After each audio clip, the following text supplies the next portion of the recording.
Hello and welcome back to another in-depth weather video. If you like this video, make sure to like, comment, subscribe, and hit the bell. So here I am on the National Weather Service page where we have severe thunderstorm watches and warnings in southern New England.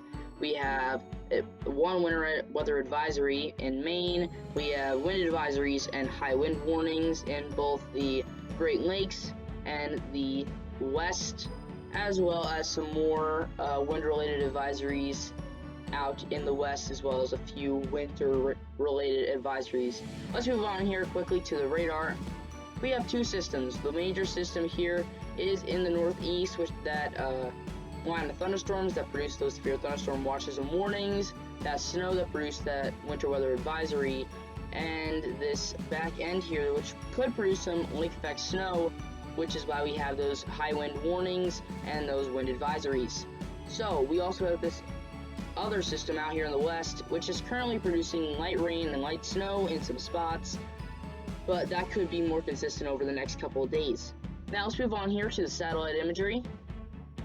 So you can see that onshore flow here into Washington and Oregon. That is part of our west system.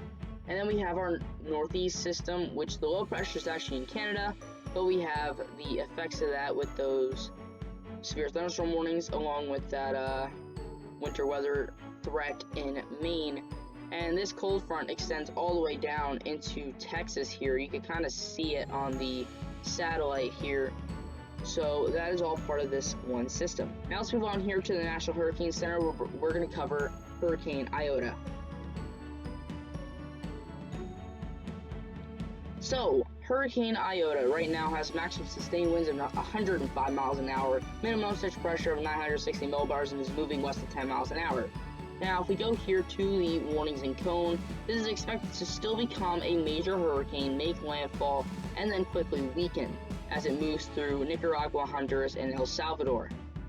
Now, we still see that this thing's relatively balanced. We do have one side which is weaker than the others, but still a pretty well-balanced storm in terms of wind extents.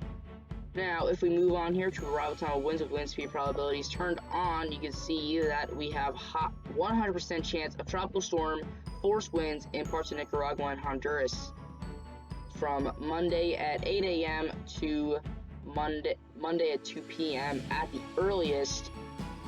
So, and most likely arrival time of tropical storm force winds is Monday at 2 p.m. to Monday at 8 p.m. in spots.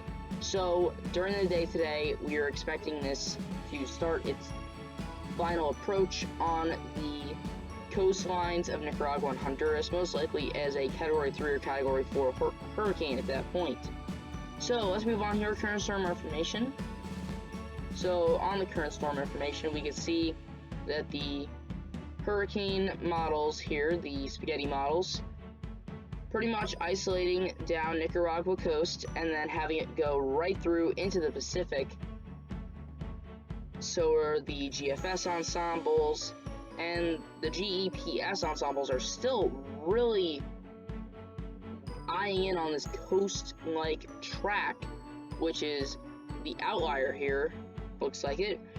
Intensity guidance. So we have two clusters here, one keeping it a Cat 2 and then having it drop off, one going up to a Category 3 and then dropping off. But overall, in the next 48 hours, we should see this thing make landfall and then weaken into a tropical storm. So over the next 24 hours, it should reach its peak.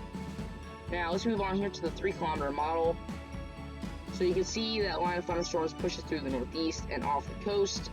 Lake effect snow starts in parts of New York. Then we have this onshore flow in the west that moves further north, bringing more snow to Canada. And then we have this next system here with some thunderstorms impacting the coastlines of the Pacific coast. So that is about it for those two storms.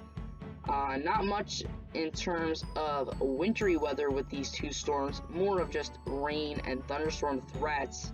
Now, if we go to total accumulated precipitation, we can see that some areas in the west could see up to 6 inches of rainfall or precipitation overall.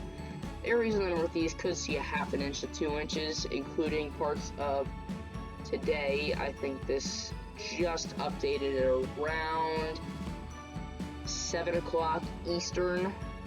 So yeah, this is what is supposed to happen right now with these two storm systems.